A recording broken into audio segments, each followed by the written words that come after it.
Faith: The Unholy Trinity is one of the most well-known retro-style horror games to come out of the last decade. Its unique visuals, engaging story, and genuinely frightening moments brought endless amounts of positivity. I've been playing through each chapter over the course of the last several months, and I completely understand the hype. Today I'll be discussing my playthrough of Chapter 3, which won't make a whole lot of sense if you haven't seen the first two chapters, so before continuing, I would recommend starting at the beginning. The links to Part 1 and 2 will be in both the description below and the card in the top corner. For those of you who are caught up, it's time to play Faith Chapter 3.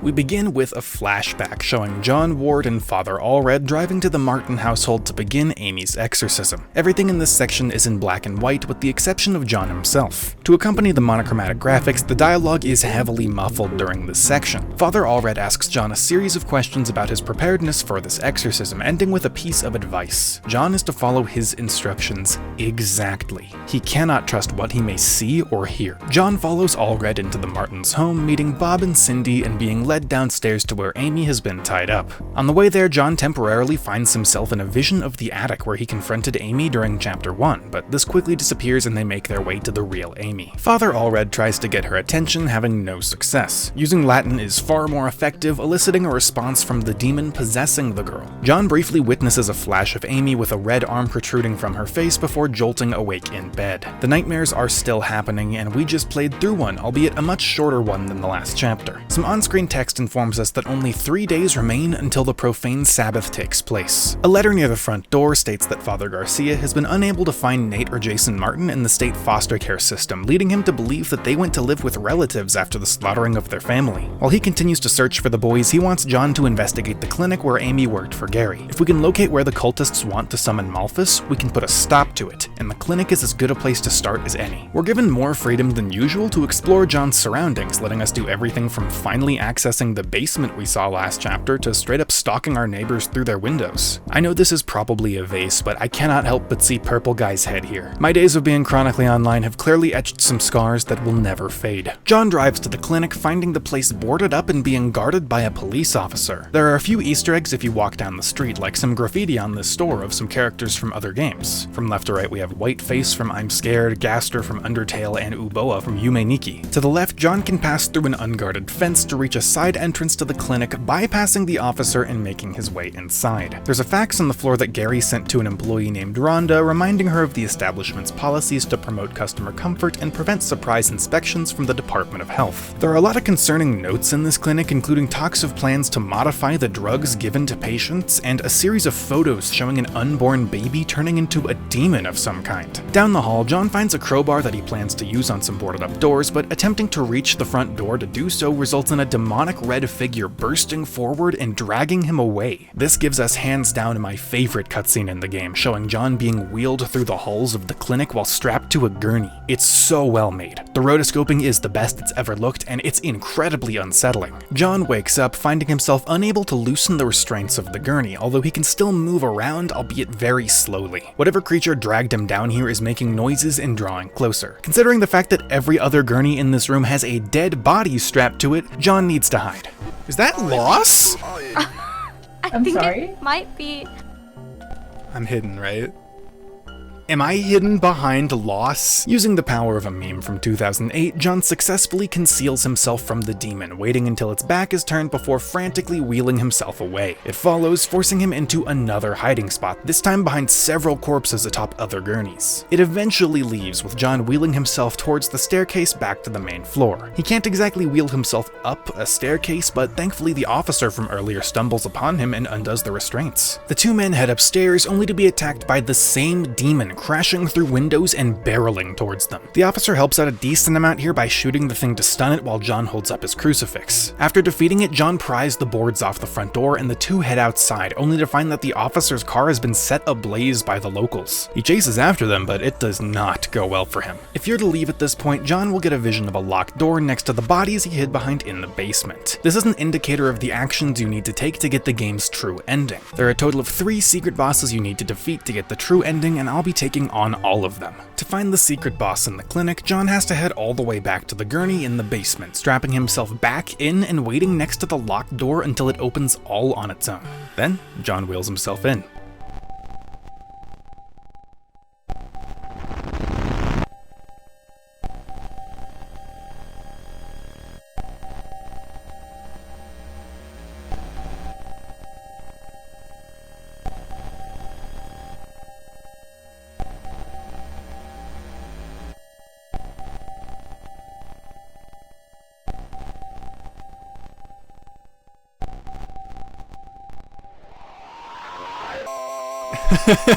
John.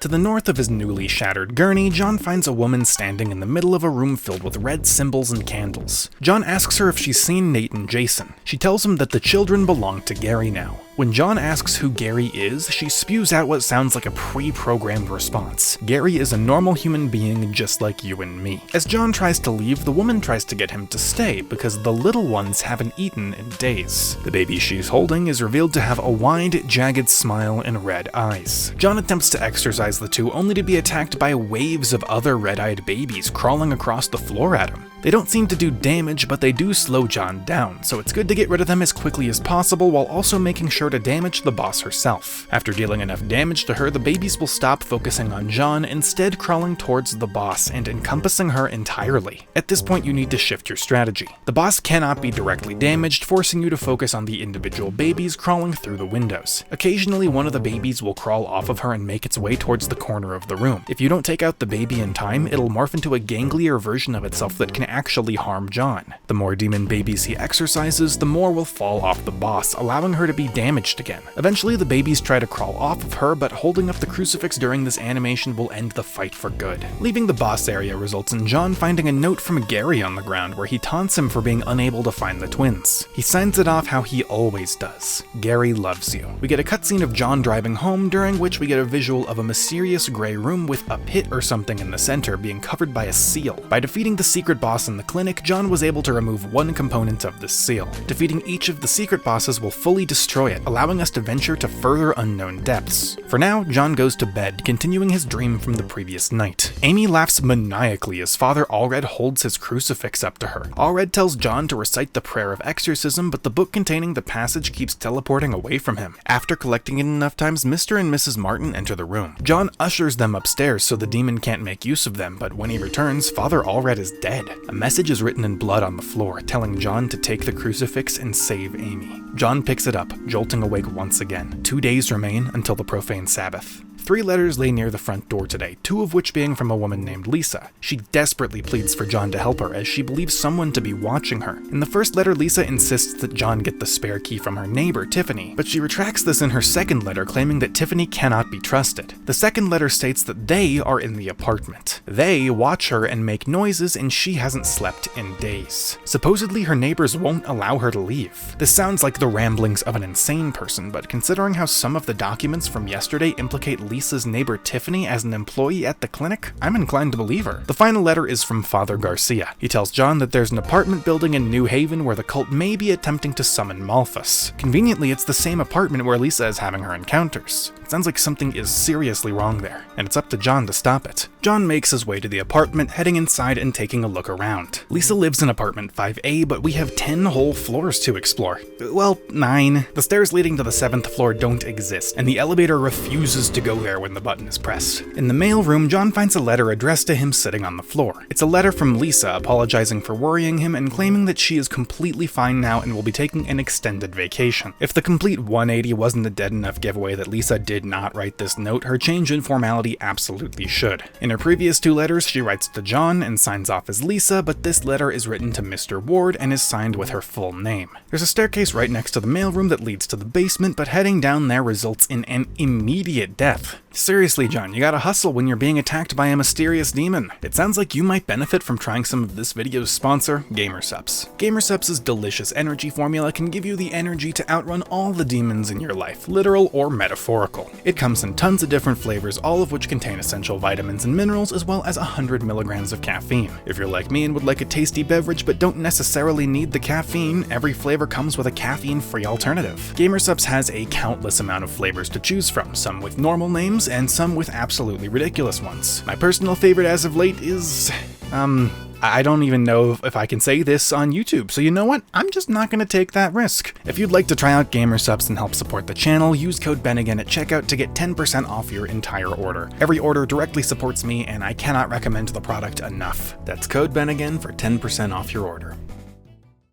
Because of the whole instant death basement thing, I decided to explore the other floors instead. Some apartments are fully open and free to explore, like room 2A, which contains a ritualistic dagger and a note detailing some gruesome stuff. The author talks about wanting to bring about the second death, which apparently involves passing 7 somethings around something carved out of an impure vessel's face. It sounds like Amy has already gone through this process, and the person writing the letter is jealous of this fact. They are determined to surpass Amy for the sake of their beloved Gary. Room 3B is also open, and it's a lot more concerning. A trail of blood leads to a locked door next to a TV filled with static. John grabs the key to Lisa's apartment from the kitchen, but before he can leave, the TV changes to show a familiar face. I'm not sure if this is Amy with a pinker sprite than normal, or if it's someone else who has also gone through the second death. It looked like the same color that the vindictive note was written in, so maybe it was that resident? There's a note outside of the elevator on the 5th floor talking about some kind of game we can play that must reset on the 1st floor. I don't know what game this is talking about, so for right now we're just gonna move to the 6th floor where we find a drawing by a boy named Timmy. It's some kind of eldritch horror labeled Elevator Friend, which is mildly terrifying. The 8th floor contains 2 notes, one stating that those who keep knocking on forbidden doors will be visited by the one who guards them, and one seemingly written by Gary where he says that Tiffany has gone against the will of the unspeakable, meaning the woman in 5A will become the new vessel. That doesn't sound too good for Lisa. Maybe we should go check on her.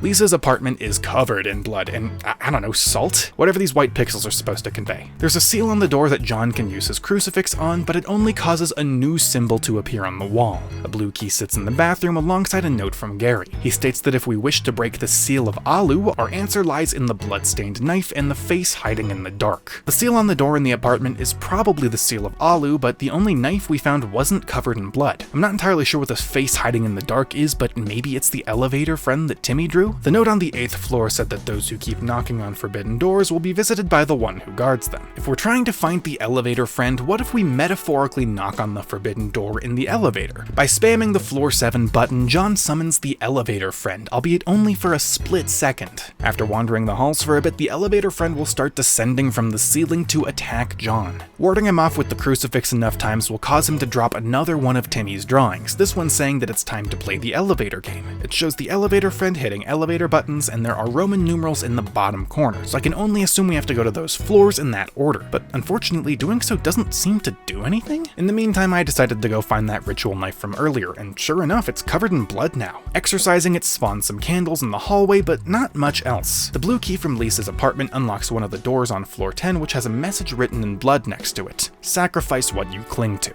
Inside is a dumbwaiter, which is apparently the name of those little wall elevators. Considering the message outside and the note on the floor detailing how to operate the dumbwaiter, there's really only one course of action. John places his crucifix into the box, activating it and watching it descend to the basement. The gray demons from John's dream in chapter 2 appear in the hallway, blocking any path other than the one leading directly to the elevator. John steps inside, pressing the button to head to the 1st floor so he can get his freaking crucifix back, but the elevator refuses to listen to him. It takes him back to the 4th floor where a red humanoid demon slips just out of frame after being spotted. John walks outside, finding a note. Gary lied to us. When you see it, run. To the right, John finds a camera. When picked up, the world turns pitch dark and you can only see things around you by activating the flash, which needs to recharge with time. He sister locations his way through the halls and down the stairs to the 3rd floor, where we find ourselves back at room 3B. If you activate the flash in a room with enemies, they will begin to chase you, even though you cannot see them. That led to some very quick and hard to avoid deaths, so I found that the best strategy was to move about mostly in pitch darkness whenever I knew a room wasn't safe. Using this strategy allowed me to progress a decent amount further, at least until running into a familiar friend. This is the same armless creature from the last chapter that we defeated by standing perfectly still, but like the note said, Gary lied to us. When we see it, we need to run. As soon as control is given back, I freaking booked it, trying to memorize the layout of the halls so I could save the flash for the most confusing areas. John makes his way to the basement, which isn't instant death anymore. The crucifix is not inside the dumbwaiter, instead being one room to the left in the middle of the floor. Picking it up returns light to the apartment, allowing John to move about freely once again. Now, I really liked this section of the game. It was an interesting twist on the gameplay, and it was really scary to navigate with little to no information. But I don't understand why it happened. Why did John have to give up his crucifix? Sure, it said so on the wall, but what about transporting the crucifix to the basement altered the rest of the building so heavily? Why was it suddenly suddenly safe to go to the basement? Did sending the crucifix down there exorcise the monster that killed us before? If so, who took it from the dumbwaiter and moved it to another room? I have a lot of questions, but no immediate answers. To the right, John finds another note in the color of the vindictive neighbor, who we now know to be Tiffany. It's addressed to Gary, letting him know that some mask is already stained with her blood. The ritual is complete and she's beyond this mortal plane. The mask in question appears to be sitting on the floor nearby. It looks a lot less like a mask and more like Tiffany carved her face off, but with such a simplistic graphical style, it's really hard to tell. John exorcises the mask just like the ritual knife, removing the seal from apartment 5A, but getting back to the apartment is easier said than done.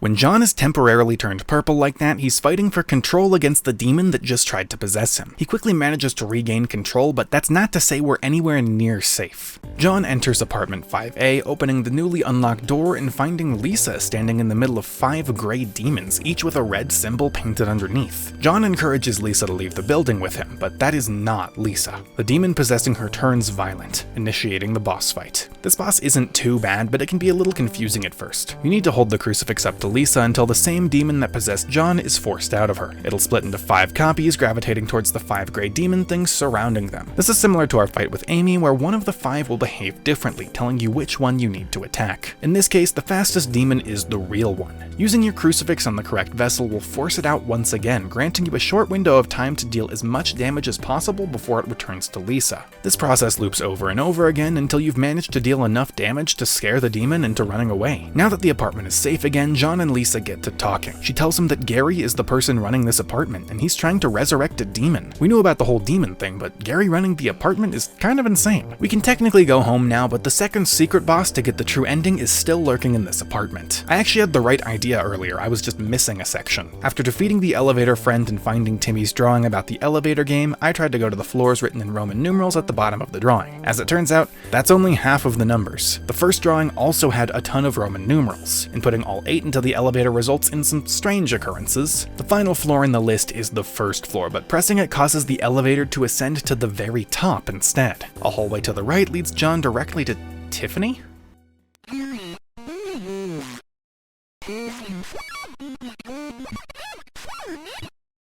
My God, Amy, is that you?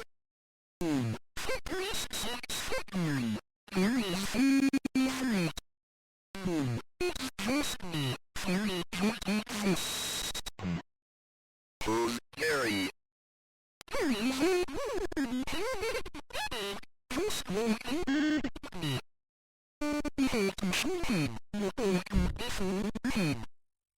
You did this to yourself?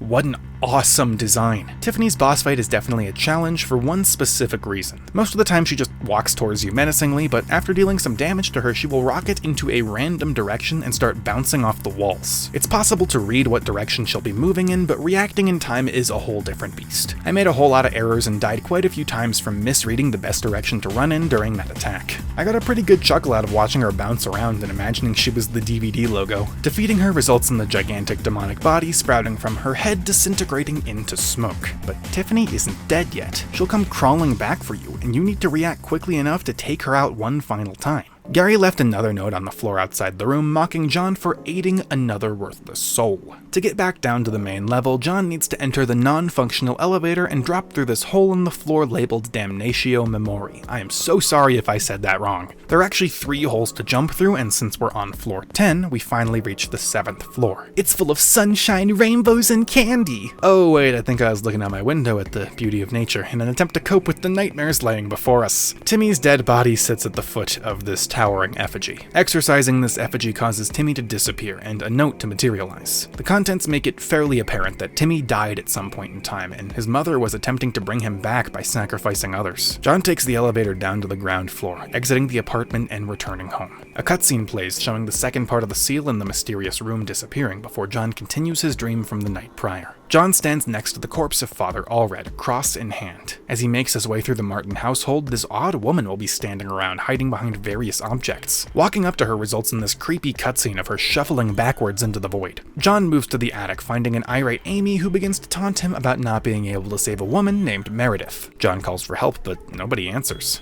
He raises his crucifix. Amy sprints towards him, jolting him awake. 1 day remains until the profane Sabbath.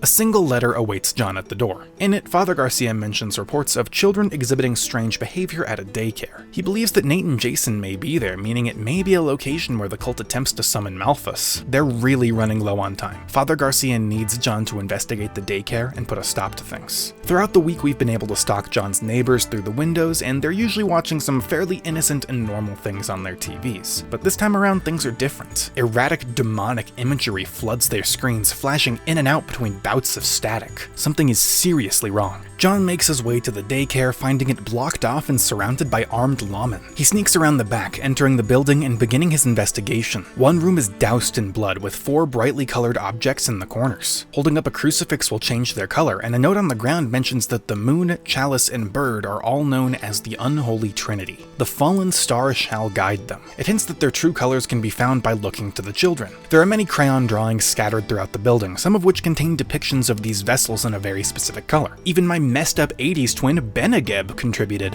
He says the star is red. According to the children's drawings, the moon is orange, the star is red, and the bird is blue. Yandere Dev taught me that the chalice should be white, but that didn't seem to work, so I decided to listen to Max instead and make it pink. Getting all 4 colors correct opens a stairwell into the basement. Before we walk down there, I do have a side note. This drawing is freaking hilarious. It's one of the only ones where you can't really make out the name, but each of the drawings have an age at the bottom, so we know a truly gnarly 5-year-old made this masterpiece. John descends the stairs, locating a creepy gate that automatically opens for him. As he steps through, it slams shut, leaving him trapped. Around the bend, John finds several cultists descending a large staircase. They leave behind a note that gives us some insight into the hierarchy of the cult, which we learn is named the Eternal Order of the Second Death. Tier 1 acolytes are the lowest level, attempting to prove themselves as vessels worthy of experiencing this second death. There are some basic rules for them to follow, like attending the weekly meetings and listening to Gary, but also some weirder ones, like not asking what is behind the door in the clinic's basement. Gary left another note for John at the bottom of the stairs where he tells him to, and I quote, stare into the eyes of my mother. This hall has a dead end with a portrait of a woman placed on an easel. Apparently this is Gary's mother, since staring at her for long enough causes her to morph and be taken away by a ragged pair of hands.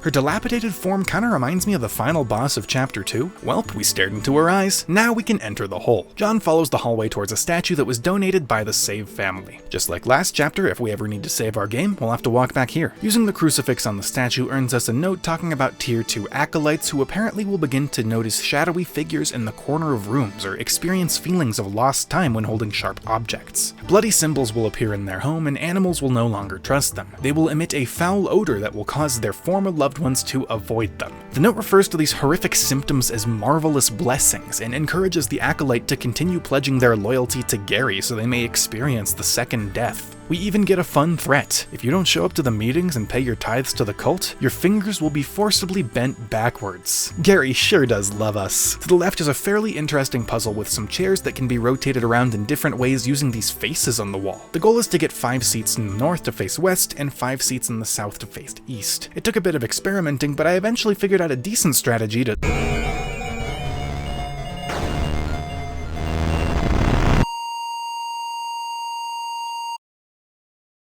John experiences several flashbacks. Some seem completely random and horrifying, while others look like memories of his upbringing, where it's implied that he and Lisa were childhood friends. Oh gosh, oh jeez, what did Gary put in that needle? Why can't I smell colors? I don't like Gary juice. Gary juice is scary juice. Red text in the bottom of the screen tells John that he is ready. He finds himself back in the dream from the previous nights, but the pathway to Amy is blocked. The Martins' corpses can be found scattered throughout the home. In the basement, John finds Father Allred screaming for help.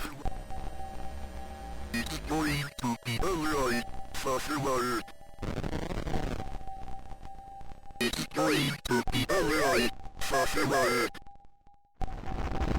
Amy bounds towards John on all fours, jolting him awake in a completely separate part of the daycare's basement. He's behind another gate, and blood coats the floor in a path leading directly to him. Following it leads to a room painted in blood, with the word repent splattered on the wall next to tons of corpses. One person is still alive, crawling away and saying, "Please no." Did John do this when he was unconscious?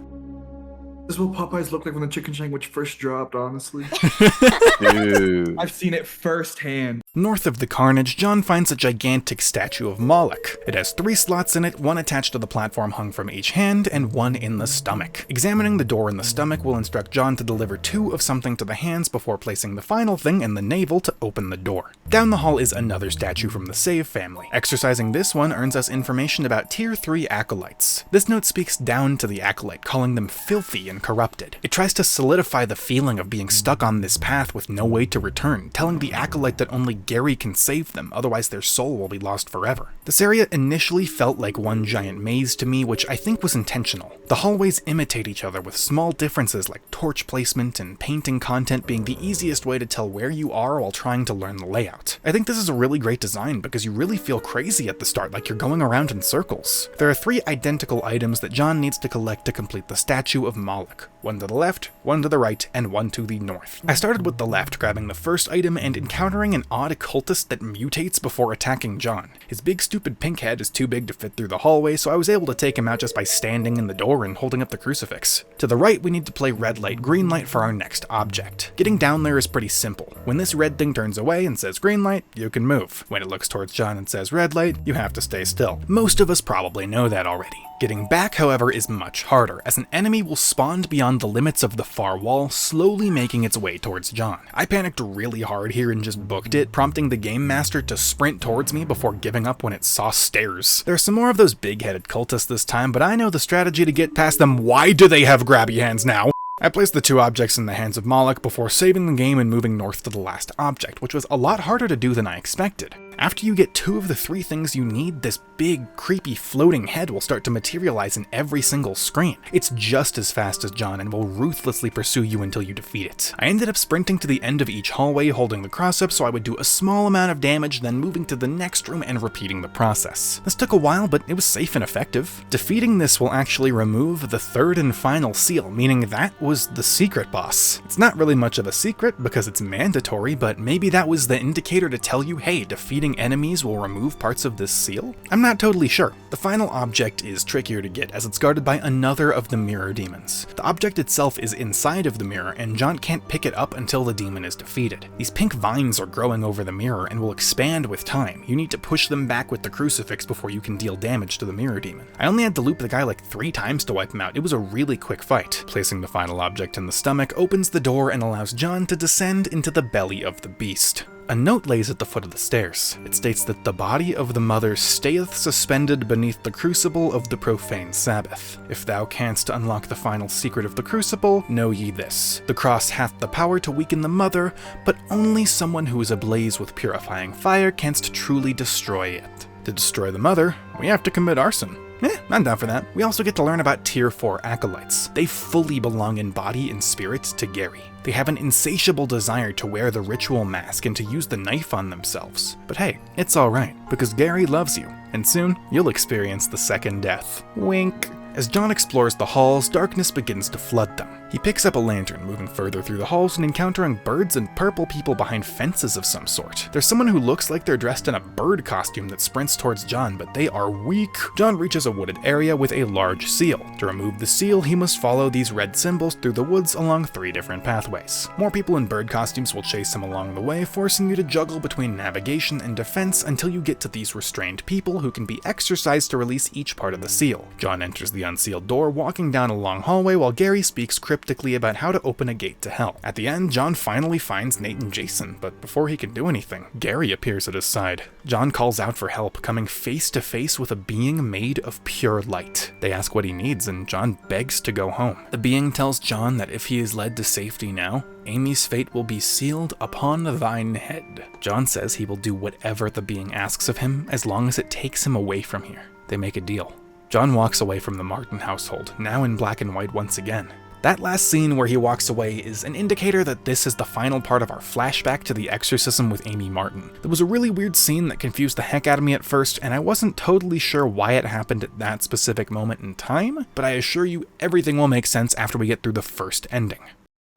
We cut back to the present where John is now face to face with Gary. John demands answers, and Gary is surprisingly willing to give them. There are a total of 6 questions you can ask here, but you're only able to choose 3 per playthrough. Thankfully, I played through the game multiple times to get all the endings, so we're going to go through all 6 options. Firstly, you're given the choice to ask about either the injection that was given to you or about Gary himself. If you choose to ask about the injection, Gary will tell you that it was a gift to prepare John for contact with the unspeakable. If you choose to ask about Gary himself, he pulls out the classic line, "I'm a normal human being just like you." He's aiming to prepare the world for the Antichrist using the second death ritual. Next, you're given the choice to ask about either Nate and Jason or about Malphus. If you ask about the twins, well, it's probably best if I just show you what happened.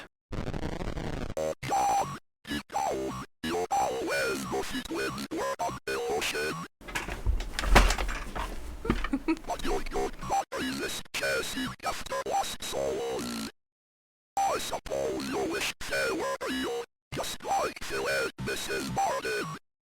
That is how I know you would come to me. Surprise! I knew he'd lose it. Bro literally told me about this today. He told me about this today, man. Last time when we were recording for chapter 2, he was, when we got to the part and it was like, oh yeah, I'm looking for the boys. He was like, oh damn, like there goes my theory. I thought they weren't real. And me and Andrew were just like, oh. Yeah, he literally told me about that today. He was just like, yeah, I can't believe I wasn't right on that. And I just look at him and go, yeah, man, damn, you know, crazy. I'm like, damn, yeah, and I'm trying my hardest not to show any sign. Last video, I shared a theory that I was very confident in. Since chapter 1, I've suspected that the twins are not real. Maybe they're demons inserting themselves into the Martin household, or a hallucination, or something else. Why else would they be absent from photos? Why else would only Miss Martin ever talk about them? Father Garcia sent a letter at the end of chapter 2 talking about how we need to find and save them, so I figured that was concrete proof of the theory being dead. I decided I should still talk about it in the video since it was something that was on my mind during a large portion of each playthrough. Maybe people would get a good laugh out of me being so confident about something I was so very incorrect about. But now we're here. You got me good, Erdorf. You got me good. If you choose to ask about Malphus, Gary will explain that it is another spirit preparing for the summoning of the Antichrist. Malphus has already been summoned, and has been for some time. Finally, you're given the choice to ask about either Amy or the second death. If you choose to ask about Amy, Gary will explain that she was the perfect vessel, but that John screwed everything up. But once John has completed his journey, Amy will be Gary's once again. The final topic to ask about is the second death, which I think is hands down the most helpful of the 6 questions. The second death is the procedure that Gary uses to create a portal to hell. Tier 4 acolytes will serve as vessels that will cut their faces off with the ritual knife. A newborn baby is then passed through the newly carved opening. That's why Amy's face is missing. She carved it out herself to create a portal to hell. Gary stops their conversation, telling John that it's time for him to kneel before the power of the unspeakable. This initiates a boss fight. Gary is holding a gigantic pitchfork that he will attempt to spear John with, all the while summoning the demons that John has defeated throughout the game to attack at the same time. You'll need to avoid the demons being summoned while also dealing damage to Gary. If you're hit, you drop your cross on the ground. John is impervious to damage while holding the cross, so when you drop it, you need to pick it up immediately. Getting hit without it results in John becoming yet another vessel, carving his face off to create another portal to hell. All things considered, this fight is pretty darn easy, but it was still a lot of fun. After dealing enough damage, Gary will charge towards John, being cut off by a gunshot from a shotgun-wielding Father Garcia. He shoots Gary several more times before introducing himself to John in person. The two men follow Gary into the next room, although the cult leader is nowhere to be found. Father Garcia tells John that they're standing before the crucible of the profane Sabbath, the source of the demonic activity. This is where we're going to begin to see a difference in the endings. The footage on screen is from the true ending, but I think it's best we start with the neutral ending, which can be earned by failing to defeat all the secret bosses. By failing to defeat the bosses, the seal of the unholy trinity acts as a wall. We cannot go any further, but there has to be some way to stop the demons from coming through. Cultists begin to flood through the doorways, with Father Garcia warding them off using his shotgun. John holds his crucifix to this giant floating purple box, dropping it on top of both the seal and the gateway. Demons won't be getting through there anymore. John and Father Garcia leave the daycare and have a serious conversation. They manage to stop the demons, but Gary and the unholy trinity are still here, and they have to be stopped. Father Garcia knows they'll return, but until then, he'll focus his efforts on stopping the unspeakable, and he wants John to help. John tells Father Garcia that last year, during the failed exorcism of Amy Martin, he met the devil, and the devil tricked him. That white being we saw in the flashback was the devil in disguise, and by making a deal with him, John sealed Amy's fate in exchange for his own safety. Because of this, John's faith wavers. Father Garcia comforts him, telling him that because he knows the devil is real, he also knows the Lord is real. Garcia offers to become John's teacher and help him on his journey. The men shake hands before heading off into an unknown future. I really like this ending. It's a good middle ground where things are still somewhat positive, but the player knows that they could have done better. They're even given explicit instructions to destroy the unholy trinity to continue further, and each time you leave an area without defeating the secret boss, their location is revealed to the player so they know where to search on a repeat playthrough. This is the perfect neutral ending. Before we go to the true ending, I'd like to show off the bad ending since it's incredibly short. To get to the bad ending, you just don't do anything. You don't help anyone. John gets into his car, goes to the places, and then goes right back home. He does not contribute to the cause at all, and you can even make him abandon Father Allred during the flashbacks. Doing all this will literally rotate the cross above his bed upside down. By allowing the cult to get away with their plans, John has failed. On the morning of the profane Sabbath, John decides that he should check inside his locked room one final time. The key is in the basement. As he walks past, there's a knock at the door. Cultists are outside. They shatter his windows, attempting to force their way in. John runs downstairs, grabbing the key, but being ambushed by this giant centipede-looking thing. He loops it, moving to the door and unlocking it. Inside, he finds Amy. He kneels, asking what the cultists want from him and why Amy won't stop tormenting him, but she cuts him off. A hand bursts from her face and grabs him. John is teleported to the woods, where he finds Michael wandering outside the Martin household. The home is destroyed, and John feels an overwhelming sense of guilt. It should have been him. There's a note in the house that gives me some more closure on the twins. According to Miss Martin's psychiatrist, she suffered a miscarriage. So the twins were real, but they were never born. Upstairs, he finds a marking on the ground, kneeling. Amy and Michael appear holding his arms. The world turns black, and a large red hand reaches out to grab John. This ending was a lot more confusing to me. Obviously, we can tell that the profane Sabbath was not stopped and the cultists succeeded, and I'm fairly certain that the rest of the ending was John hallucinating in some way. But to understand things fully, I think I would need to collect all the notes in each chapter, which is a whole extra challenge. Okay, really quick pausing here, re-listening to everything that I was saying. In retrospect, it seems pretty clear that since Amy's face is a portal to hell, and she grabbed John with her arm coming from that portal to hell, he probably got pulled into hell, and that's where the remainder of the ending was taking place, and it wasn't a hallucination. But also, I might just be stupid, but I figured I should at least say something. Okay, back to it. Despite my confusion, I still think this is a pretty darn cool ending. It shows some serious consequences for not helping out. Now it's time for the true ending. John took down the unholy trinity, and the pathway to the crucible is clear. Father Garcia tells him that he must enter alone while he stays behind and defends the entrance. John enters the crucible, which mirrors the appearance of the Martin house. He finds a note detailing cult activities. A woman named Miriam went through the second death ritual in 1934. The cult began passing newborns through the portal to hell with no response. Nonetheless, they continued to hand over more sacrifices, eventually hearing back. A small hand reached through the portal, and the cult pulled out a baby boy. A normal human baby, just like you and me. They named him Gary. John continues to explore, finding even more notes repeating the same things we've been hearing this whole time. Gary loves you. Gary is a normal human being just like you and me. John enters the attic, finding himself in a large room where a battered and demonically altered Gary stands before a victim suspended upside down from the ceiling. Gary explains that this is his mother. She tried to become the unholy trinity, but she was too old and weak to handle it. The perfect replacement was Amy, but John prevented the plan from coming to fruition. Gary tells John that he will make him the first person to witness and be consumed by the profane Sabbath. But before that, he has a little secret to share with us.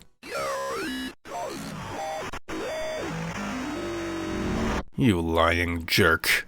This is the final boss of the game. Gary will fling himself around the room, throwing up seals that John needs to dodge. After dealing enough damage to him, Gary will summon Malphus to fight alongside him. Now you need to dodge both Gary and the arrows that Malphus will be throwing at you. I straight up felt like I was playing Undertale here. Eventually, John deals enough damage for both enemies to turn into gray, ghastly forms, which promptly fuse with Gary's mother. This fight is even more of a bullet hell than the last stage. You aren't limited to just one hit, as John will recite some scripture as he takes damage. But that doesn't make this fight by any means easy. Initially, I found it really difficult to dodge these rotating yellow skulls in particular, but over time I learned that you can just kind of stand in the top right corner and be mostly safe with some minor adjustments every so often. The body of the mother stayeth suspended beneath the crucible of the profane Sabbath. If thou canst unlock the final secret of the crucible, know ye this: the cross hath the power to weaken the mother, but only someone who is ablaze with the purifying fire canst truly destroy it. John deals enough damage to eject Gary and Malphus from the mother, setting himself ablaze and dealing the final blow, just like the note told him. The mother explodes, raining blood and literally coating John. Amy begins to descend from the ceiling, and Gary runs towards her.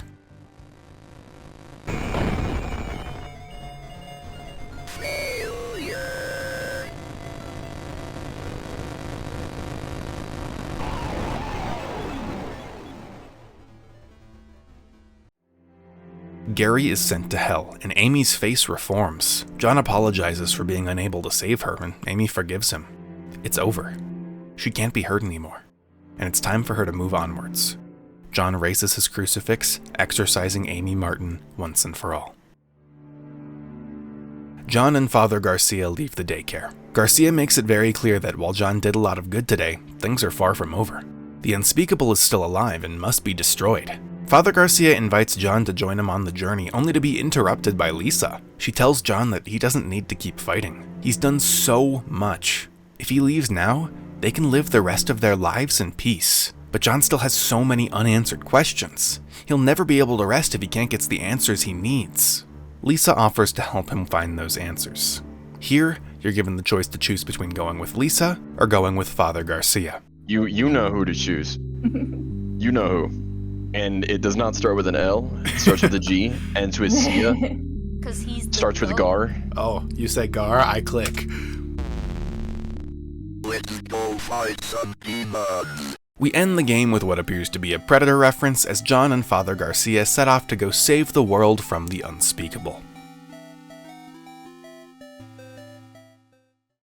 Faith is a masterpiece. There is no other way to put it. The visuals, gameplay, story, music, and overall aesthetic are just wonderful. Each chapter only improved upon the last, and each one strongly motivated me to find all of the secrets. I know for a fact that while I'm working on this video, I'll be replaying the game to try and find all the secrets I possibly can. The story blew me away, and I'm still thinking about how good Erdorf got me with that twist on the twins. I figured out the twist, and he still sent me on a 180 convincing me that I was wrong. That's awesome! As of right now, there are no more chapters of Faith, although there are lots of rumblings online about the possibility of a Chapter 4 or a Faith 2. I'm not sure how much I can believe those, but I am certainly open to the idea of getting more out of this game.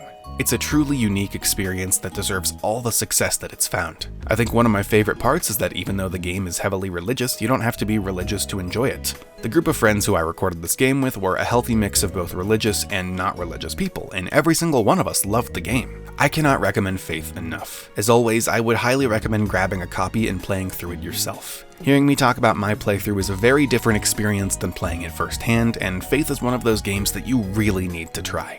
I hope to see you all again. Have a great rest of your day.